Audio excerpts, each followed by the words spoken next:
Yo guys, in today's video we're going to be getting a nuke with the SPR Marksman Rifle.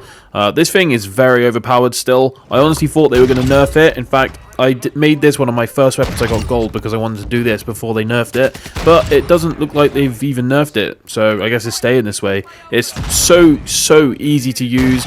It's basically a sniper, but just a close range sniper. It's not as consistent as a sniper is at one shot in. This thing does hit markers sometimes randomly.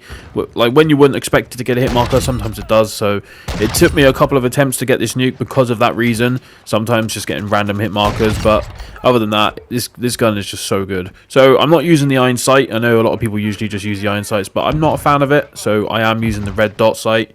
And the rest of the attachments I've got on are just aim down sight speed. I'll show you the build at the end of the video if you want to copy it. But there's no point going for any recoil reducing attachments on any bolt action things, because why does it matter if your gun kicks if you need to do the bolt action anyway? So yeah, that's how I thought of it anyway. But today we're playing on farm and we're playing hardpoint. I'm not playing shoot the shit because it just gives me shootouts like 97% of the time, so what's the point? So yeah, anyway, we're playing farm. This is a pretty good map, to be honest with you. I think it's alright. But the only thing is, on game modes like this one, hardpoint, headquarters, stuff like that, it's quite hard to predict where they're coming from. That's why at the start of the video I had to cut it a few times, just because like I was wandering around looking for all the enemies and it was dead quiet. I couldn't find anyone. But in things like domination, it's quite easy to predict where they're coming from. If we've got like A, B, and the enemies have got C, they're obviously going to be coming from C side of the map. But on hardpoint and headquarters, everything else really, kill confirm, TM, all that stuff, where there's not a set spawn, it's quite hard to predict where they're coming from. You kind of have to base it off of where your teammates are standing on the map.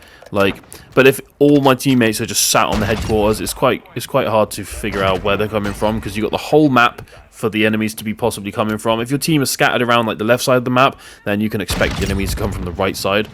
So yeah, apart from the map being kind of slow on certain game modes, it's still a pretty good map.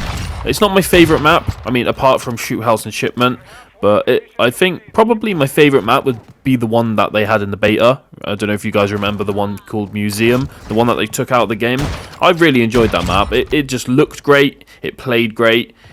Honestly, that was such a good map. I'm so gutted that they took it out. Why couldn't it be the hotel map that they took out or something like that? Because yeah, Museum was such a good map. So I'm hoping one day maybe they'll bring it back, because that was a good map. 6v6 altogether is pretty bad just because of the maps. I think there's only like 6 maps altogether, including that Santa Senna, the map on the bridge one with all the cars. Yeah, everybody knows that's one of the worst maps in COD history, so they need to remove that. That's a horrible map. But when Season 2 comes out, Terminal's coming out, High Rise coming out, Favela's coming out. It's honestly, I think Season 2 is just going to make this game so good. So I'm really looking forward to that. It's not long now until Season 2 comes out. But anyway, you saw I got the nuke there with the SPR. This SPR is broken still, and it probably will always be broken. It's such a fun gun to use, so yeah, definitely go use this. Class setup will be at the end of the video and in the description. Hope you guys enjoyed the video, and I'll catch you guys in the next one. Peace.